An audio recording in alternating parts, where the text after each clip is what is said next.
स्वागत है आप सभी का एक बार फिर से आपके अपने चैनल सिनेमैट्रिक्स प्रोडक्शंस में।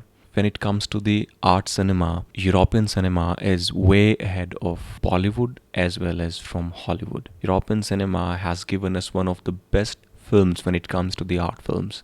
जिस फिल्म के बारे में आज हम बात करने वाले हैं या वॉक थ्रू करने वाले हैं वो भी यूरोपियन सिनेमा का ही एक हिस्सा है जो कि इटालियन फिल्म है। So without wasting any more time let's dive into the movie and let's start the story. So आज एक ऐसी फिल्म लाया हूँ आपके सामने जो आपको हंसाएगी भी और रुलाएगी भी। आप समझ नहीं पाओगे कि इस सिचुएशन में आपको हंसना चाहिए या अफसोस करना चाहिए। इस फिल्म का नाम है लाइफ इज़ ब्यूटीफुल, जिसकी कहानी शुरू होती है वर्ल्ड वॉर फर्स्ट के वक्त से, जहाँ एक खुश मिजाज इंसान जिसका नाम गीदो है वो इटली में अपने अंकल के साथ काम करता है एज ए वेटर। शहर में इधर उधर भटकते हुए वो डोरा नाम की एक औरत से टकराता रहता है जिसके साथ धीरे धीरे उसे प्यार हो जाता है। गीदो एक जूइश होता है और उसे इस बात का एहसास होते हुए भी कि दुनिया उनसे कितनी नफरत करती होती है, उस वक्त उसके अंदर एक छोटी सी भी झलक नहीं दिखाई पड़ती जहाँ उसे इस बात पे गुस्सा, डर या अफसोस होता हो। जिस वक्त ब्रिटिश भारत पर राज कर रहे थे उस वक्त वो एक नोटिस लिखते थे कि भारतीय और कुत्ते अलाउड नहीं हैं। ठीक उसी तरह जूइश भी इसी जिल्लत का सामना कर रहे थे।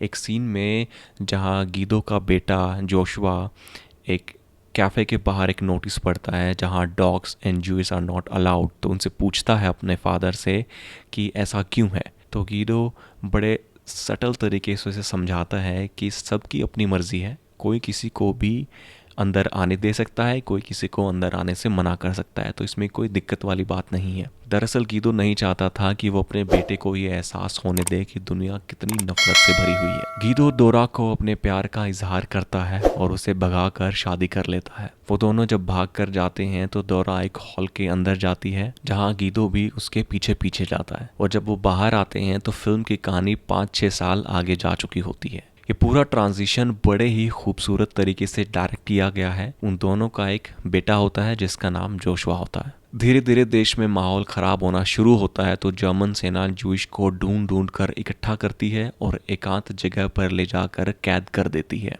गीदो को जब यह एहसास होता है कि अब उसे कैद कर दिया जाएगा तो वो कैसे अपने बेटे जोशुआ को समझाता है कि ये जो भी हो रहा है ये सब वो खुद ही उसमें हिस्सा ले रहे हैं। जैसे कि एक सीन में उसे वो बोलता है कि अब हम ट्रेन में जाएंगे और उस ट्रेन में बैठने के लिए सीट्स भी नहीं होंगी और हम सब लोग एक दूसरे से सट कर खड़े होंगे, ताकि उसे ये एहसास ना हो कि जिस अनकंफर्टेबल सिचुएशन में वो लोग ट्रैवल करने वाले हैं वो उनकी मजबूरी है। तो कैंप पहुंचकर जब जर्मन सोल्जर्स उनके रूम में आते हैं, गीदो के रूम में, तो उनसे पूछते हैं कि अगर किसी को जर्मन लैंग्वेज आती हो तो वो सामने आकर खड़ा हो जाए और जो भी वो गाइडेंस देगा ड्यूरिंग कैंप के लिए वो बाकी सबको समझाए। तो गीदो अपना हाथ खड़ा करता है कि उसे जर्मन आती है, जबकि उसे आती नहीं। तो जर्मन सोल्जर जो भी जर्मन में बोलता है वो उसकी ट्रांसलेशन इटालियन में इस तरीके से करता है कि उसके बेटे को वो जो सोल्जर है वो एक जिस गेम के लिए वो लोग आए हैं सब लोग उस गेम के रूल समझा रहा है। तो वो जो भी बोलता है वो उसका उल्टा ही कुछ ना कुछ बोल के ऐसे रूल्स बताता है उसके बेटे को, जिसके उसके बेटे का इंटरेस्ट बने कि हाँ अब वो यहाँ आए हैं, कुछ दिन रुकेंगे, so they have to be part of their game and they have to follow the rules. और गीदो उसे बोलता है कि जो भी बिल्कुल एंड तक इस गेम में टिकेगा और ज़्यादा डिमांड नहीं करेगा, ज़्यादा कंप्लेन नहीं करेगा, उसे एंड में फर्स्ट प्राइज के इनाम के तौर पर एक रियल टैंक मिलेगा। और जोशुआ दरअसल टैंक्स का बहुत बड़ा शौकीन होता है, तो इसी के सहारे उसने उसको बहलाया कि जीतने वाले को टैंक मिलेगा ताकि वो बिना किसी शिकायत के पूरे जर्नी में उसका साथ दे। गीदो कैसे हर सिचुएशन में काम और पॉजिटिव रहकर अपने बेटे को संभालता है ये बहुत ही खूबसूरत तरीके से दिखाया गया है। धीरे धीरे वॉर खत्म होती है और जर्मन सेना वापस जाने लगती है, तो जाते जाते सबको मारने की कोशिश करती है ताकि कोई सबूत ना बचे। गीदो अपने बेटे को एक बॉक्स में छुपा देता है और बोलता है कि उसे कल तक वहां से नहीं निकलना। अगर वो निकल गया तो वो ये गेम की बाजी हार जाएंगे, और अगर वो नहीं निकला तो कल उसे एक टैंक मिलेगा फर्स्ट प्राइज के तौर पर। और वो चला जाता है अपनी वाइफ डोरा को ढूंढने जहाँ पे फीमेल रेफ्यूजीज को रखा हुआ था। उसकी वाइफ तो उसे नहीं मिलती, लेकिन सोल्जर्स उसे पकड़ लेते हैं और उसे एकांत में ले जाकर मार देते हैं। जो पूरी घटना हो रही थी कि कैसे सोल्जर्स गीदो को पकड़ के लेके जाते हैं, जोशुआ जिसे गीदो ने एक छोटे से बक्से में बंद करके रखा हुआ था वो ये सब होते हुए देख रहा था। तो वो फादर और सन का जो लास्ट मोमेंट का इंटरेक्शन था, उसे पता है कि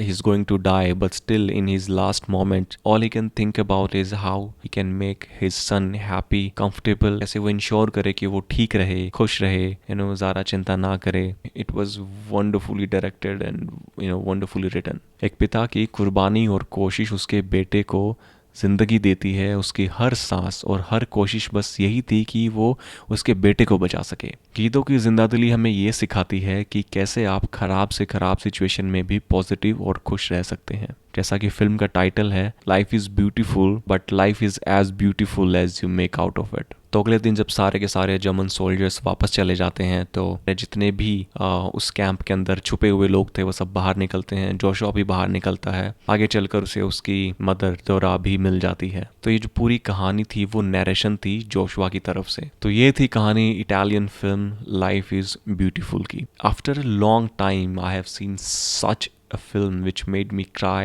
and smile simultaneously. This film is as good as it could be. Film की लोकेशन से लेकर कॉस्ट्यूम, एक्टिंग से लेकर screenplay, everything was just perfect. तो everything was good, everything was on the point. Cinematrix की तरफ से इस फिल्म को मिलते हैं 4.5 stars. With that note, thank you so much for watching the video. तो अगर आपको ये कहानी और वीडियो दोनों अच्छी लगी हो तो please hit the like button and share it with your friends and family as much as you can. And also do let me know in the comment box if you have watched this film and if you are going to watch the film, and I would love to engage with you people. Thank you so much for watching the video. I'll see you in another video soon. Dhanyavad.